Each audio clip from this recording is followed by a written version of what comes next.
السلام عليكم ورحمة الله.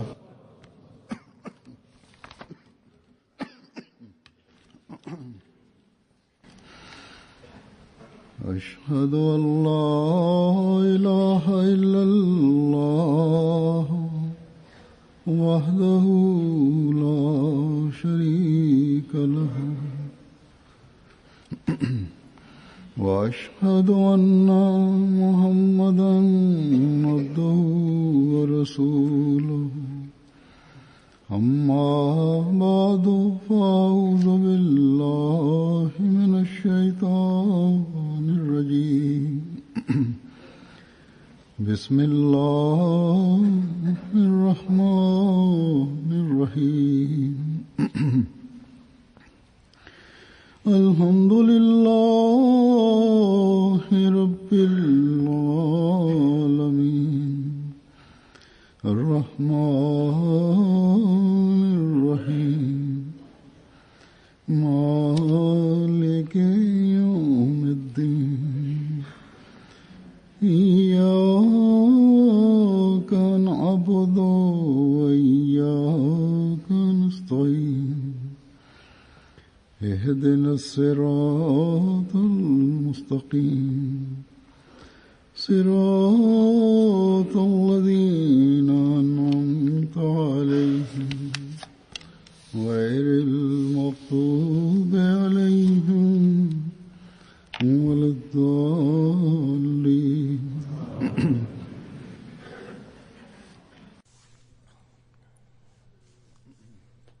Reading the books of the promised Messiah, on whom be peace, can have a positive or negative impact on a person depending on the mentality he approaches reading them with. Hazrat Musleh Maud, may Allah be pleased with him, relates an account in this regard relating to debating societies.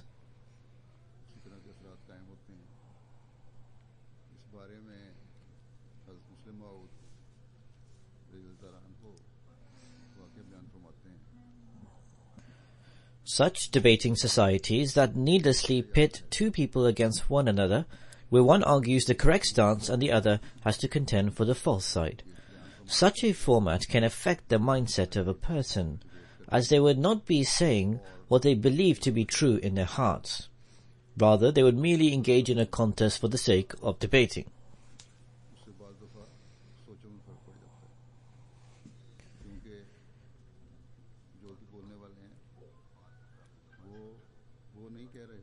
So discoursing on how this can sometimes ruin one's faith, Hazrat Musleh Maud says, Maulvi Muhammad Ahsan Amrafi related to the promised Messiah, on whom be peace, that Maulvi Bashir Ahmad was a great supporter of the promised Messiah, whilst I was then a staunch opponent.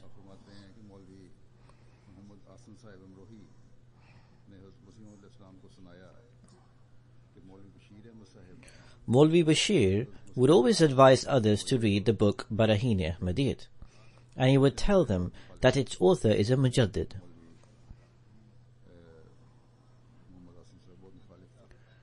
Finally, I, that is Maulvi Muhammad Ahsan, said to him, that is Maulvi Bashir, that come and let us debate as to whether the author is a Mujaddid or not.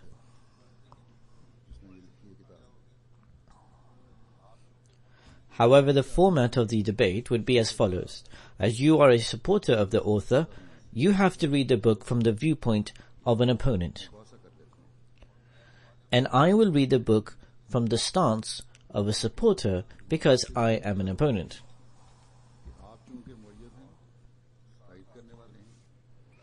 Seven to 8 days were assigned as the time period to study the book, and both duly did so. Ultimately, Maulvi Muhammad Ahsan says that I, who was an opponent, became Ahmadi, and he, Maulvi Bashir, who was a firm supporter, completely renounced his belief.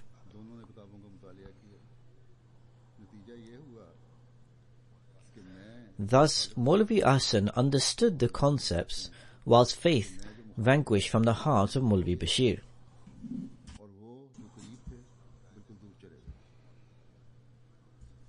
Commenting on this account, Hazrat Musleh Maud says that debating can at times have an extremely detrimental effect on one's psyche. This is a very subtle matter which not all who teach have the aptitude to understand. Accordingly, if one views even something good from a purely objectionable viewpoint, it will cause them to falter.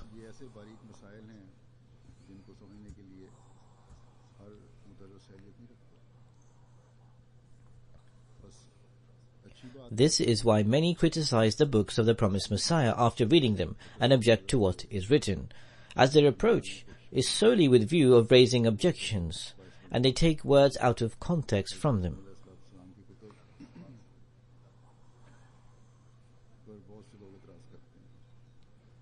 And so this is nothing new.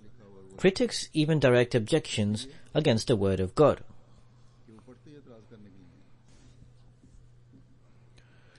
Hence, Allah says regarding the Holy Quran that it was revealed as a healing and a mercy for the believers.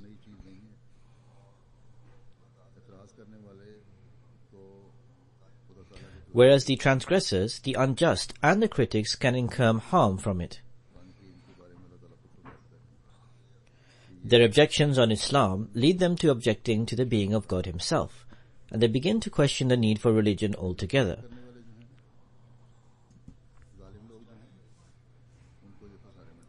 In short, even the word of God will give benefit to only those who study it with a pure heart.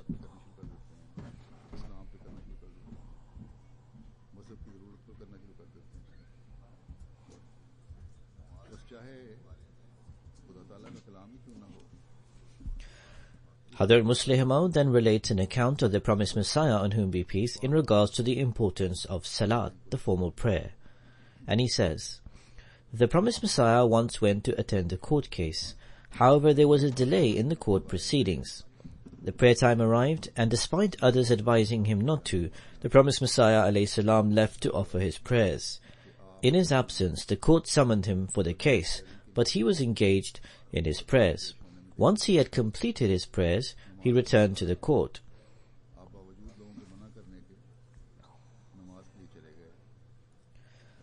According to the standard rules of the court, the magistrate would normally have decided against the promised Messiah on whom be peace.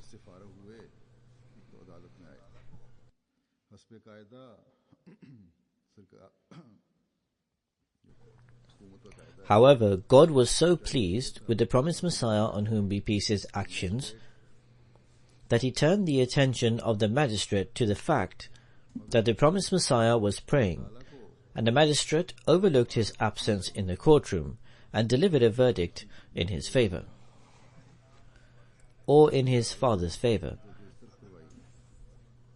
as he would go to court in relation to his father. In other words, they were not his own court cases, but if the promised Messiah ever had to go to attend court, it was an obligation relating to his father's land. Hazrat Musleh Maud further explains the importance of how we should develop the habit of praying in congregation by narrating the practice of the promised Messiah on whom be peace.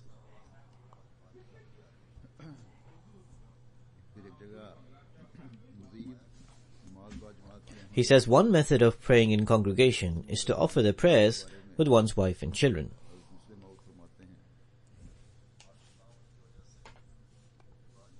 The value of praying in congregation has eroded in people's heart because they do not routinely or habitually do so, and thus they fail to understand how incredibly important congregational prayer is.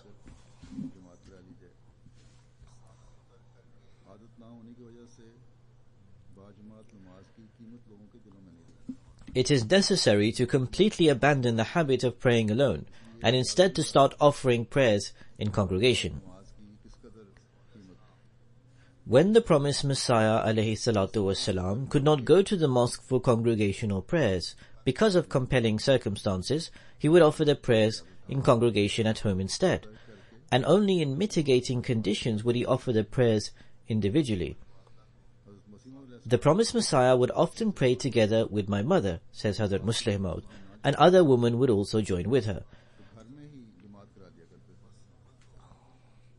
So firstly, members everywhere should offer their prayers in congregation, and when they are unable to do so, they should pray together at home with their wife and children.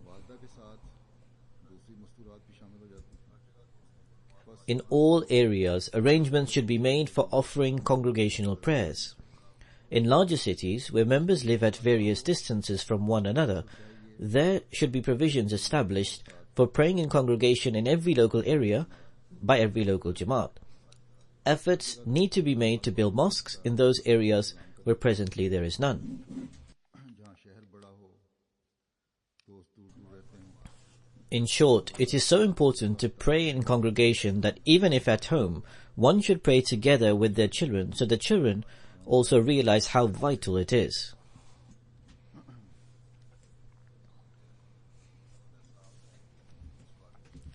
The promised Messiah has greatly emphasized that prayers must be offered under all its due conditions, etiquettes and manners. Hazrat Musleh Maud, may Allah be pleased with him, has explained this and says, offering the prayer under the correct guidelines and boundaries is something extremely beautiful and is the highest standard.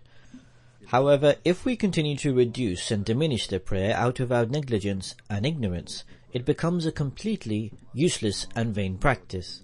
The true excellence is when the prayers are made to be beautiful and are adorned. Otherwise, the prayers will be futile and can never derive any blessings.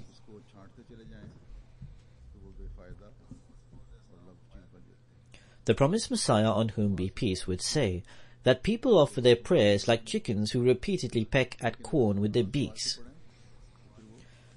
Certainly, prayers of this manner will give no benefit at all to the person offering it, and even more so, often praying in this manner can even invite a curse on the worshipper.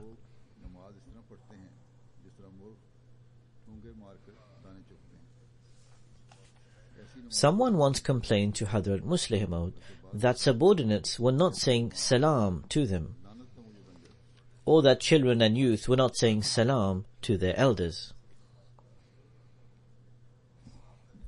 Hazrat Musleh Maud replied that the commandment of saying salam is equal for both sides. I heard the promised Messiah, on whom be peace, relate a couplet of poetry,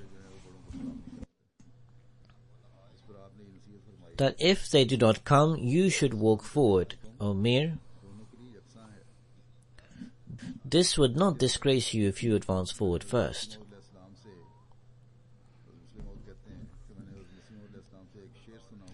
He says, if a brother does not act upon one of the commands of the Holy Prophet, may the peace and blessings of Allah be upon him, then certainly at least we can act upon it ourselves. If the complaint is true, then it is immoral and unwise. Nowhere has it been instructed for only the youngsters to say salam and not the elders. If a subordinate does not say salam, then the in charge or the officer should say it first. My own way is that whenever it comes to my mind, I say salam first. Sometimes it does not come in the mind, and so others say salam.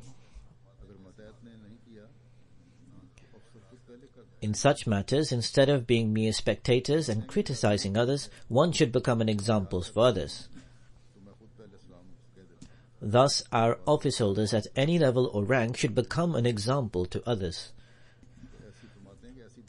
They should initiate saying salam, as it is unnecessary to wait for subordinates or those younger to say so first.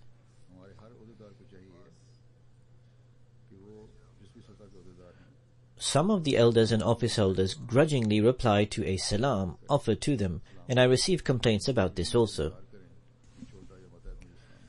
Thus, if office holders have complaints about this, then so do people have complaints against the office holders, that they do not reply to salam, or do so in such a low tone that it cannot be even heard, or they do so in such a dismissive fashion as if removing an unwanted burden. In short, every section of Jamaat members should instill the habit of saying salam to others, as this is based on the hadith, the sayings of the Holy Prophet ﷺ. Hazrat Musleh Maud then relates an incident which reveals the manner people opposed the promised Messiah, on whom be peace, during his lifetime. He says in October 1897, the promised Messiah had to go to Multan to give testimony. After doing so, he stopped in Lahore for a few days on his return.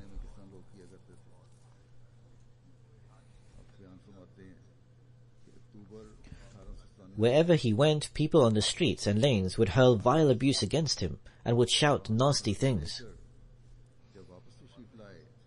Hadhr Musleh Maud says that I was 8 years old then and travelled with the promised Messiah on this journey.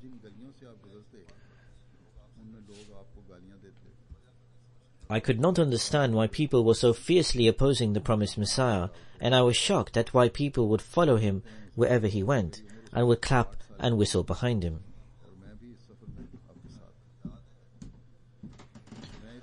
I remember a crippled person whose hand was cut off, and the rest of his hand had a cloth over it. I was unaware whether it was an old wound being covered that was cut or was a fresh wound, but in any case it was a severed hand. Even he had joined with the others and perhaps was stood on the stairway of the Wazir Khan Mosque and was clapping with his severed hand, hitting against his other hand, and was making noise with the others that Mirza has been destroyed.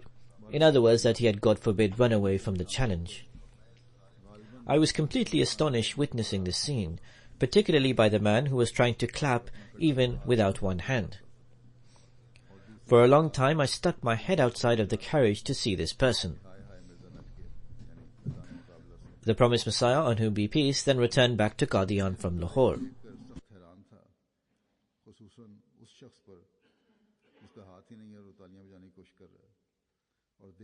There was a magistrate who had firmly resolved to administer punishment to the promised Messiah. Indeed, a pledge had been taken from the magistrate to do so.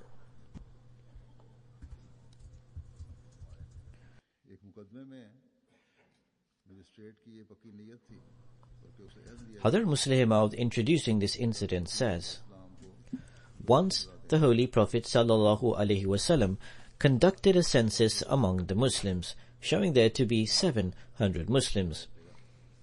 The companions thought that perhaps the Holy Prophet, may the peace and blessings of Allah be upon him, had carried out the census because he was worried the enemies could destroy all of them. And thus the companion said, Ya Rasulullah, O Messenger of Allah, we are now 700 strong, and so can we still think that it is possible for anyone to destroy all of us? What spectacular faith, that despite being only 700 in number, the companions never thought for a moment that it was possible for the enemy to defeat them. After relating this incident, Hadhr Musleh Maud said, faith is something extremely powerful.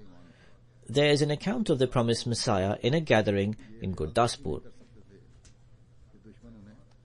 Although I was in Gurdaspur, I was not at this gathering. An acquaintance who was present related to me that Khwaja Kamaluddin and some other Ahmadis came there extremely worried and agitated, and they said that a certain magistrate who was dealing with the court case had gone to Lahore.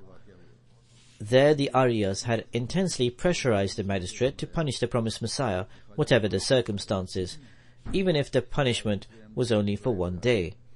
This was on the basis that the promised Messiah was a severe opponent of the Aryas, and that by doing this he would be discharging a great service to the nation. The magistrate had left there promising he would certainly do exactly this. The promised Messiah was lying down when he heard about this, and after he got up slightly, so he was resting on one elbow, and he said, Khwaja Sahib, what is this that you say? Can anyone touch the Lion of God? Consequently, the magistrate was punished by God, because first he was transferred from Gurdaspur, and then he was demoted from his rank.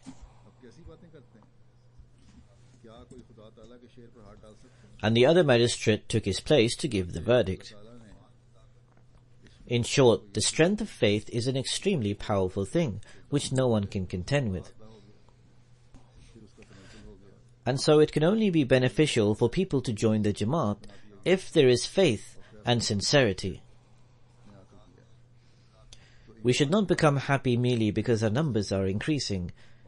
If, for example, at home one has 10 sir, approximately 1 liter of milk, which they mix with 10 liters of water, they would be delusional to believe that they now have 20 liters of milk. Here, one's happiness will only be justified if they actually come to have 20 liters of milk. And this will only happen when the quantity of milk itself is increased to give true benefit. Thus, whether a newcomer or an established Ahmadi, we need to strive to increase and progress in our faith. If this was the faith of the 700 who felt that no one in the world could defeat them, then the world witnessed how this was proved to be exactly true.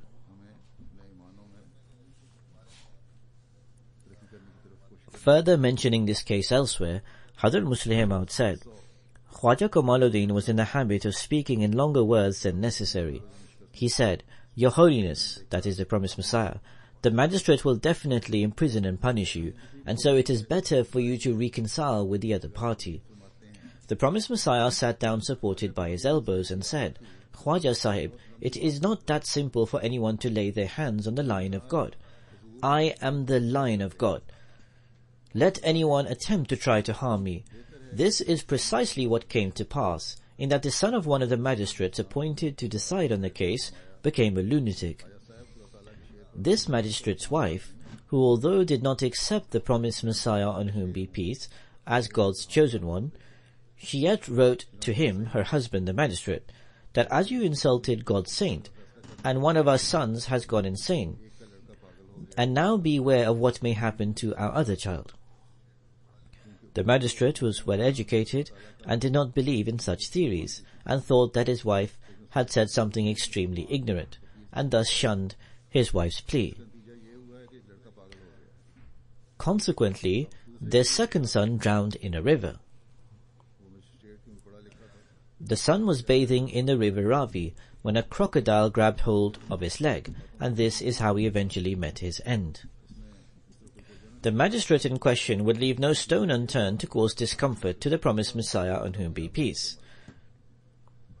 to the extent that during court proceedings would force the promised Messiah to remain standing the entire time, and he would not allow him to drink water if required. Khwaja Sahib once requested permission for drinking water to be provided. However, the request was rejected. The other magistrate ultimately was transferred from his position, as was mentioned earlier. In short, both were severely cruel and unjust, and subsequently they faced the consequences of this. Relating the circumstances of the consequences faced by the magistrates, Hazrat Muslih Maud, may Allah be pleased with him, says, Once we were travelling to Delhi and I crossed paths at the Ludhiana station with a magistrate who had mistreated the promised Messiah alayhi salam.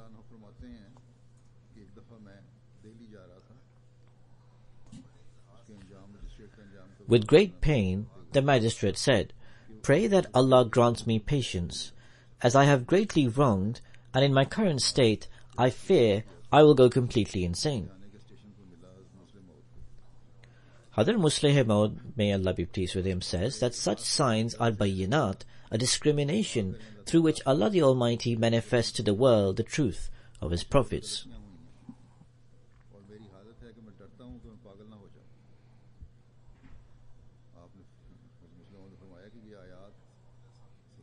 Hazrat Muslih Maud, may Allah be pleased with him, then relates, the promised Messiah would relate an episode that once a thief came to the house of Rustam, a historical figure. Rustam was undoubtedly brave and was renowned for his skill and acumen on the battlefield. He was a master of the art of sword fighting. However, this did not equate to his being a skilled wrestler.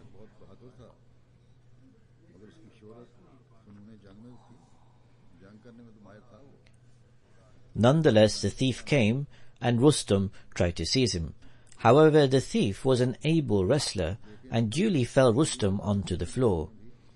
When Rustam sensed he was about to be killed, he exclaimed, Look, Rustam has just come.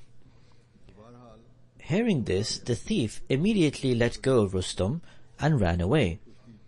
The moral of the story being that although the thief fought Rustam the person, and even managed to force him to the ground. However, he was afraid of the name of Rustam and thus fled.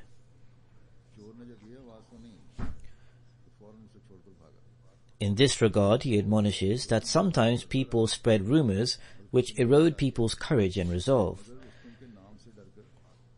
He said that if a fire breaks out in one's home when the person is present, it is not as harmful, since they can at least try to extinguish it. However, it is worse when a person is away from the home and a fire breaks out in their absence.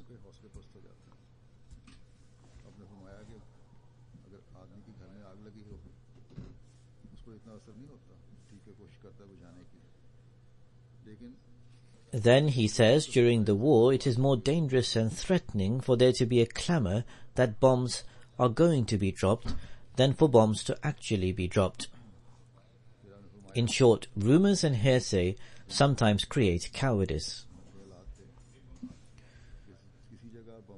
Thus, to strengthen one's bravery and courage, it is extremely important to desist from spreading false rumors and to challenge their validity.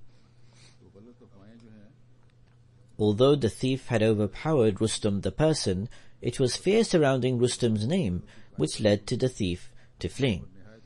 Rumors also at times play a role in developing an atmosphere of fear, and this is why one should always avoid spreading rumors and instead display bravery and courage in such situations.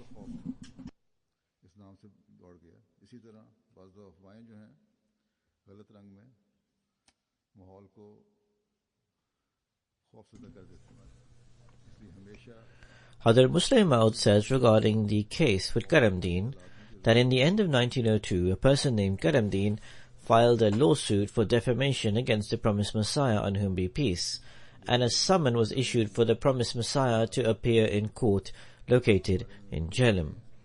Therefore, in January 1902, the Promised Messiah, on whom be peace, travelled there. This journey was the first sign of the beginning of the Promised Messiah alayhi salam's success, that although he was on his way to defend himself, however the multitude of people was so large that it cannot be perceived. When the Promised Messiah alayhi salam arrived at the station in Jhelum, the number of people was so great that there was no room to stand on the platform. In fact, even outside the station, the crowd was so big on the double-lane road that it was hard for the car to pass. So much so that the district officials had to make special arrangements, and Ghulam Haider Sahib, the collector district, was appointed for this special duty. He cleared the way for the Promised Messiah alayhi salam's carriage with great difficulty, and accompanied him because there was no way available up to the city due to the crowd. Other than the inhabitants of the city, thousands of people from villages came to see the Promised Messiah, on whom be peace. Approximately 1,000 people took oath of allegiance here. When the Promised Messiah alayhi salam arrived to appear in court, there were so many people present to listen to the proceedings of the case that it became difficult for the court to manage. People were spread out far away in the open field. In any case, the Promised Messiah, on whom be peace, was exonerated in the first proceeding and returned with good fortune.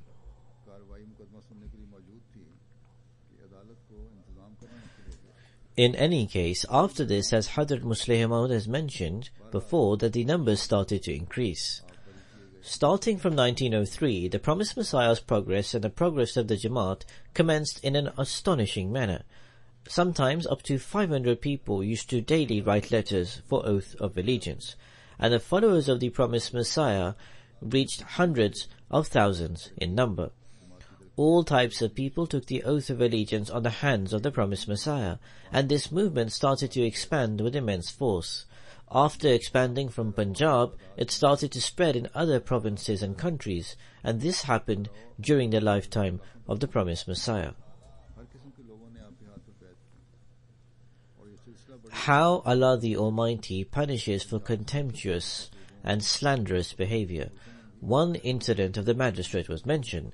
Hazrat Musleh Maud relates another incident, that once we travelled to Lucknow, and Abdul Karim, a Maulvi from the frontier, was there, who was a severe opponent of our community. He delivered a speech after our arrival. in which he narrated an incident about the promised Messiah on whom be peace, out of extreme contempt and derision. That incident is as follows. Once the promised Messiah on whom be peace travelled to Delhi.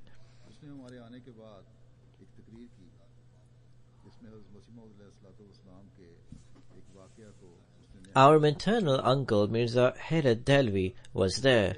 One day he thought of mischief, and he pretended to be a police inspector. In order to frighten the promised Messiah on whom be peace, he said that I am a police inspector, and I am sent by the government to give you a notice to leave from here immediately. Otherwise, you will suffer loss and harm. The promised Messiah on whom be peace did not pay attention to this. However, some friends tried to investigate who this person is, and so he ran away from there. Maulvi Abdul Karim Sarhadi, who was a non-Ahmadi Maulvi, narrated this incident in such a manner that look how he acts as a prophet of God. But when he travelled to Delhi, Mirza Herat went to him pretending to be a police inspector. He was sitting on the upper story, even though this is also an utter lie. At the time, the promised Messiah was sitting in the hall or in the courtyard area of the house below. Nonetheless, says Maulvi Abdul Karim, that when he heard that the police inspector has come, he became so flustered that while walking down the stairs his foot slipped and he fell on the floor flat on his face. After hearing this speech, people burst into laughter and continued to do so. However, what incident took place after this? How Allah the Almighty apprehends. That same night, Allah the Almighty apprehended Maulvi Abdul Karim. He was sleeping on the roof of his house. At night he woke up for some reason. Since there was no parapet wall on the roof and his eyes were closing due to sleep, he stepped out of the roof, and he fell down with a crash and died immediately after falling. Now look, Hazrat Musleh Maud says that if the unseen was not concealed in that scenario, he would have known that I will receive this punishment for this contemptuous behavior. Then he would never have committed this disdainful deed, and instead he would have believed in him. Although this belief would not have availed him any good, because when there is no belief in the unseen, what is the benefit of faith? Faith comes when there is some belief in the unseen. Only a faith which is based on the unseen can be beneficial. Everyone can believe after witnessing the blessings or success before them. Anyway, from this incident it was made clear to those who witnessed his end that what is the result of making fun of the prophets of Allah the Almighty.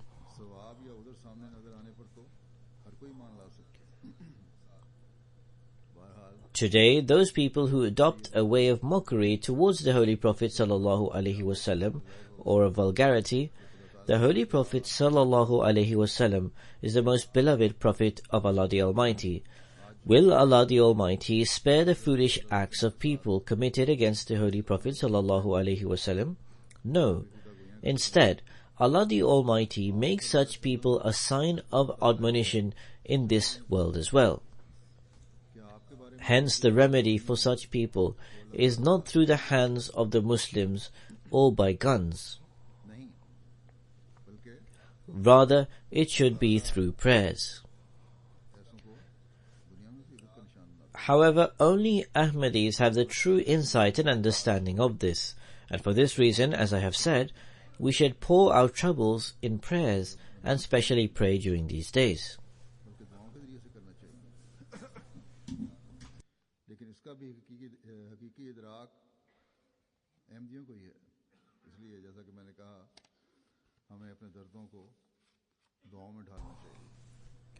Narrating this incident, Hazrat Musleh Maud further states that the earlier incident of the Maulvi Sahib which has been mentioned, many people were such that they used to say, Mirza Sahib will be sick with leprosy, and God inflicted them themselves with leprosy.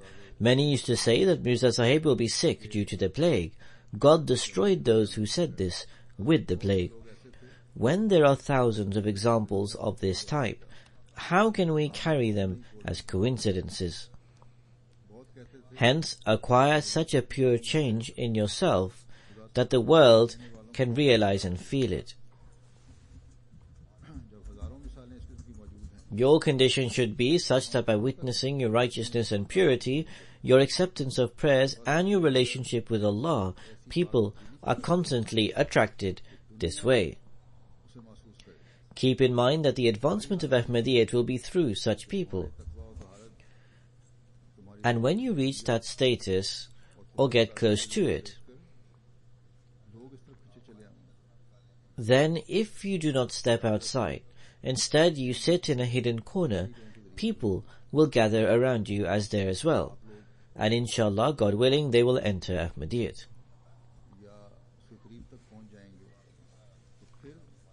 Hazrat Muslih Maud narrates an incident that the promised Messiah, on whom be peace, travelled to Sialkot, and the Maulvis passed a fatwa that whoever attended his lecture, his nikah will be nullified.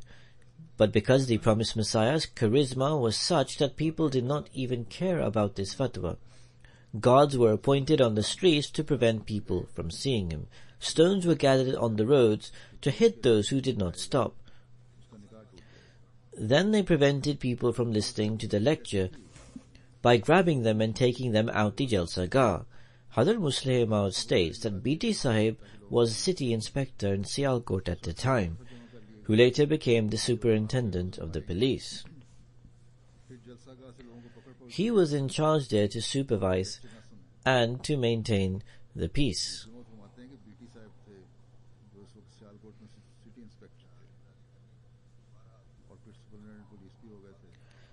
Anyway, he says that when people became rowdy and disorderly, since he had heard the speech of the promised Messiah, on whom be peace, that is, BT Sahib had heard it, who was the inspector of police, he was surprised that in this speech the Aryans and Christians are being attacked.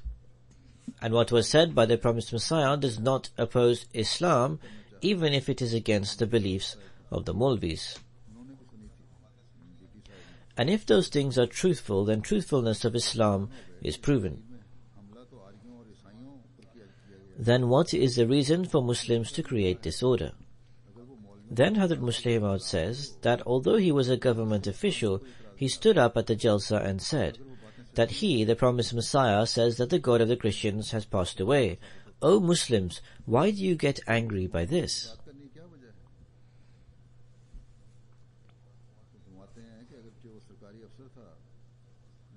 Hazrat Maulvi Burhanuddin Sahib was a very sincere companion of the promised Messiah. Hazrat Muslih Maud says about him that before accepting Ahmadiyyat, he was a renowned scholar of the Wahhabis, and he was immensely respected amongst them. When he accepted Ahmadiyyat, despite the difficult financial times, even then he did not worry.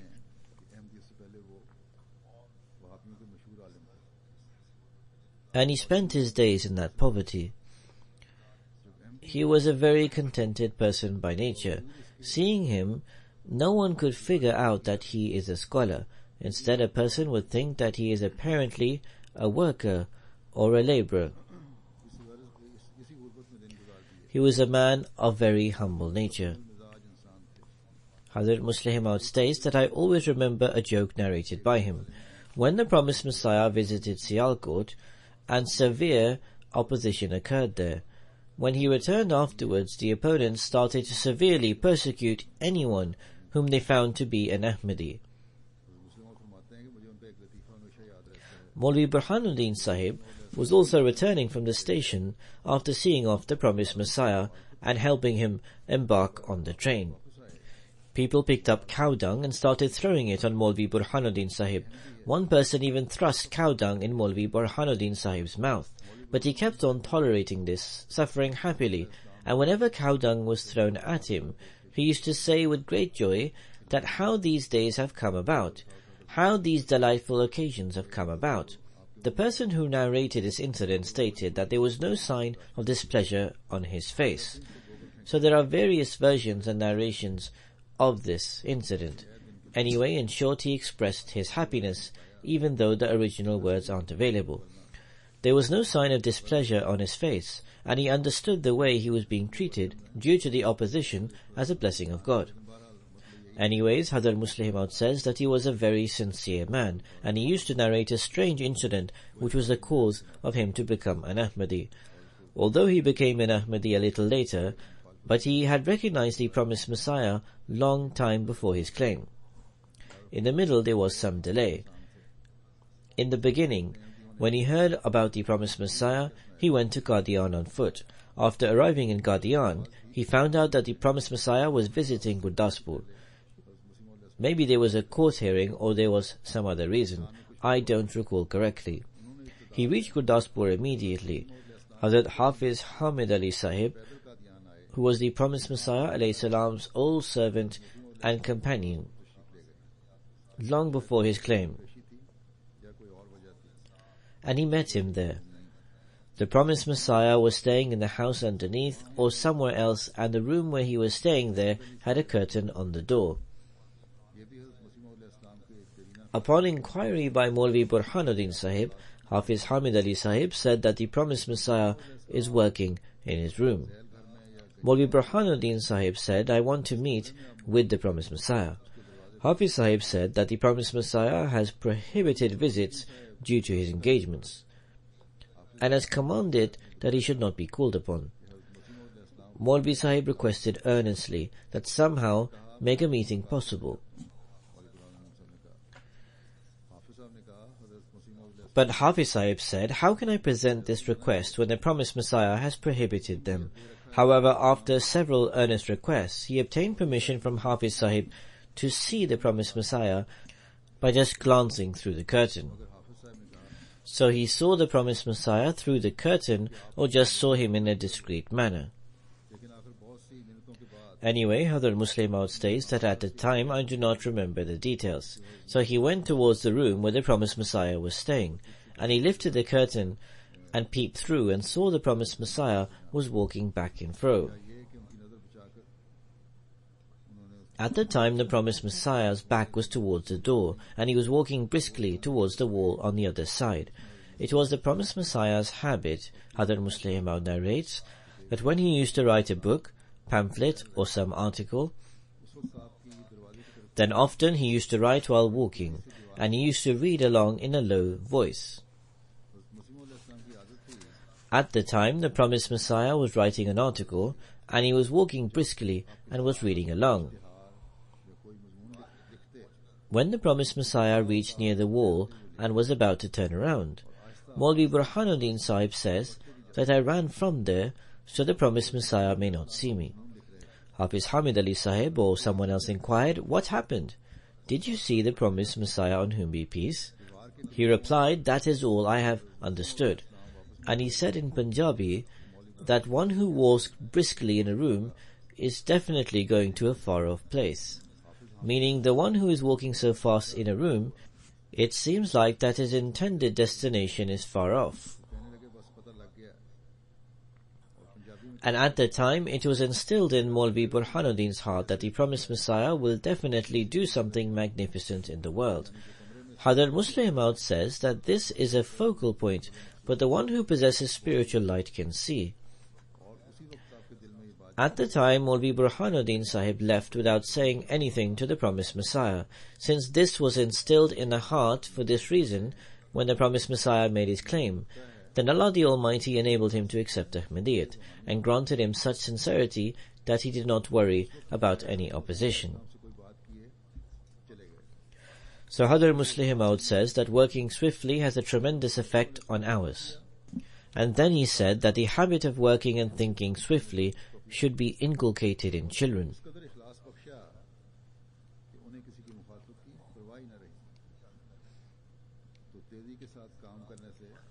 However, swiftly does not mean hastily. Instead, work should be done after reflection and comprehension. Satan is hasty, but the one who does something swiftly after reflection and comprehension is a soldier of Allah the Almighty. This laziness is exhibited in many people, that they think we can rest now and work afterwards, but doing so always delays work. Hence, this is not only regarding children. It is necessary for older people and office holders to increase the speed in work, because we are believers of the Messiah who utilize time with great regard.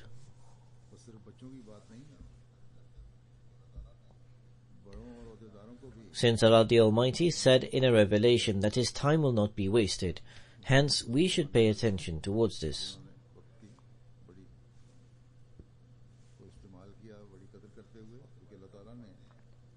Then Hadhr Musleh Maud states about the promised Messiah that I have seen that he used to work the entire day in the house.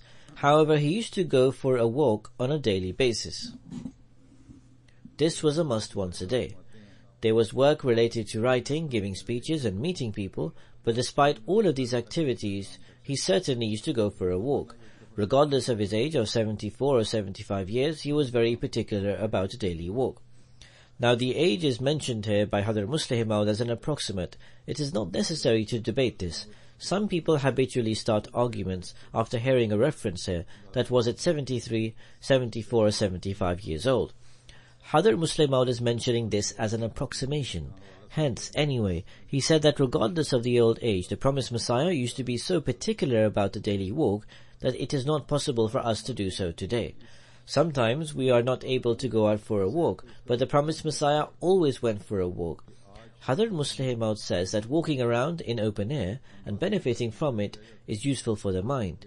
Here Hadhr Musleh Maud is giving advice to the board of Tahrik-e-Jadid, and he says that to stay in open air and to work with one's hand, whereas this will help improve their physical as well as mental health, they will become useful individuals for the world. Hence, children and the young men should pay particular attention towards playing sports in open air, and there is a need to guide their attention towards this. And it should be mandatory for students of Jamiat to be particular in playing outside for 1.5 hours minimum daily. These days, television and related video games have put an end to outdoor exercises. If there is no legitimate excuse, then walking and sports should be undertaken without fail.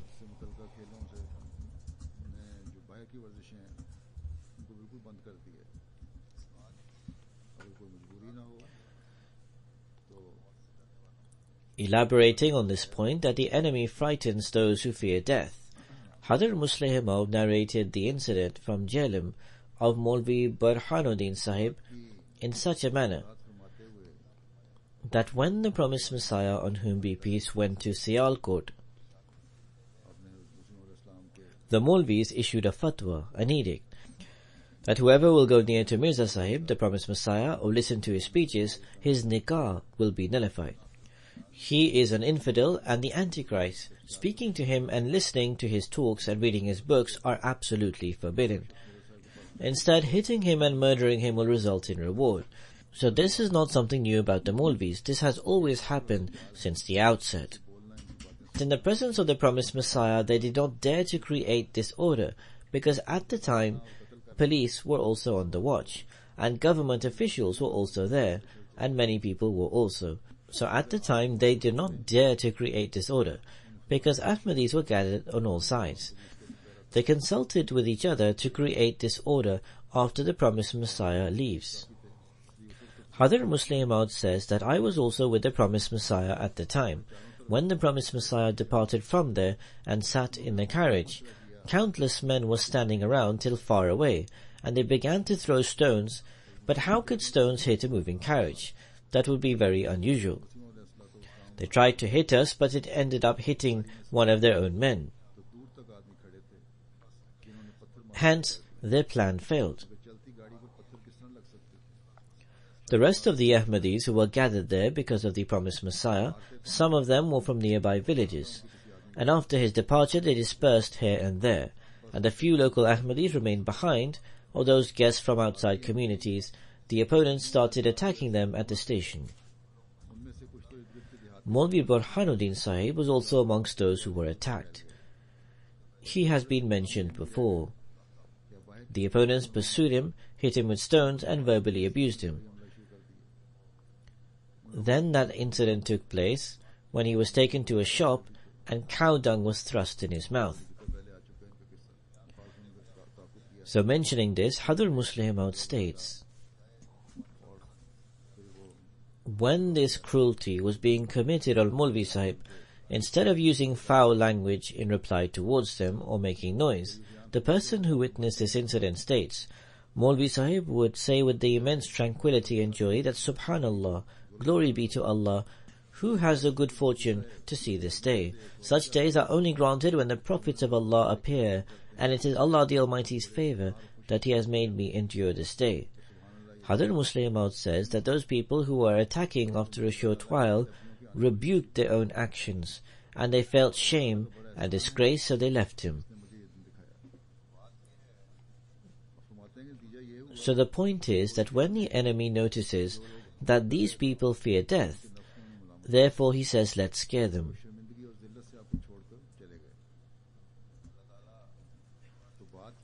Allah the Almighty says in the Holy Quran that Satan scares his friends.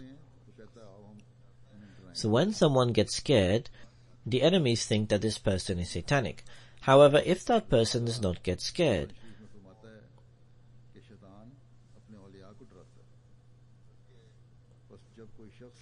and considers these onslaughts and sufferings as favours of Allah the Almighty, and he says that Allah the Almighty has bestowed this status of honour upon me out of His bounty, and He has favoured me, for I am taking beatings for His sake, then the enemy is flabbergasted, and at last shame takes root in the enemy.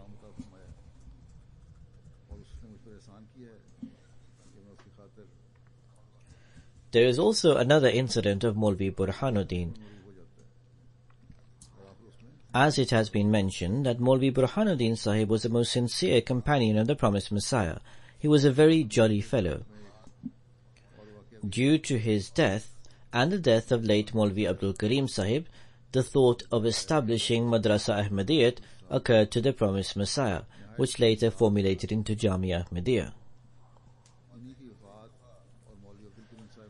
So Hadhr Musleh Maud states that once Maulvi Burhanuddin Sahib visited the promised Messiah and mentioned that I saw my deceased sister in my dream. She met me.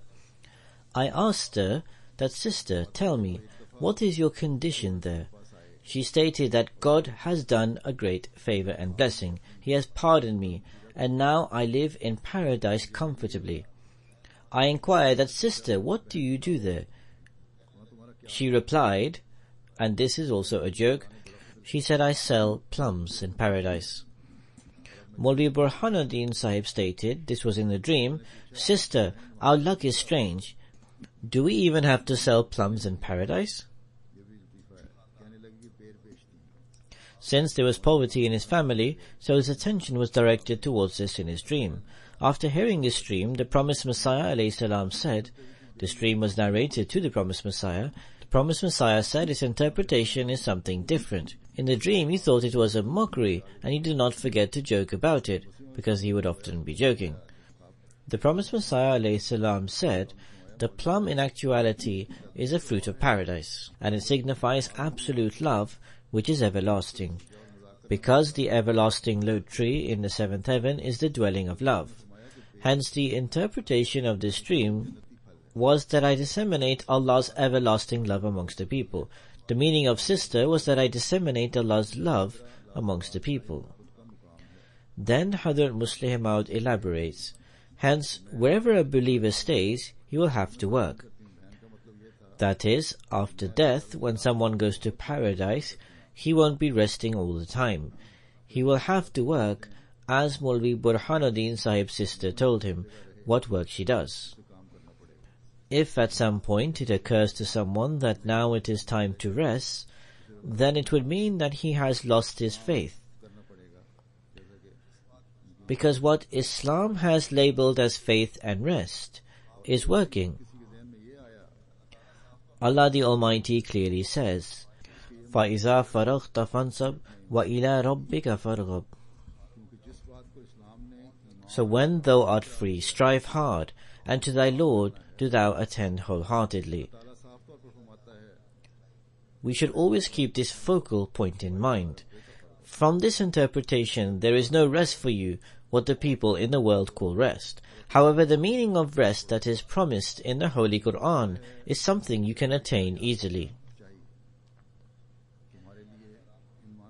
The way rest is understood by the world is surely incorrect, and whoever searched for rest in that sense, he stayed blind in this world and the next. Hence, it is the duty of a mu'min, of a believer, to stay engaged with work.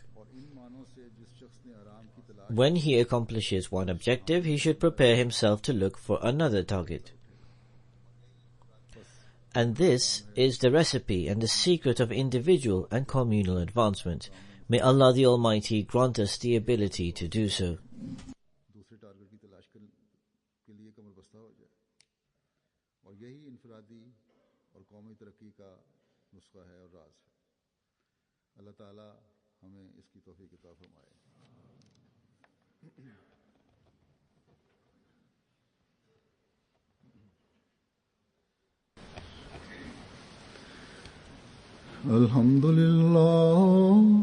Alhamdulillah, nahmaduhu wa nasta'inuhu wa nastaghfiruhu wa nu'minu bihi wa natawakkalu alayhi wa na'udhu billahi min shururi anfusina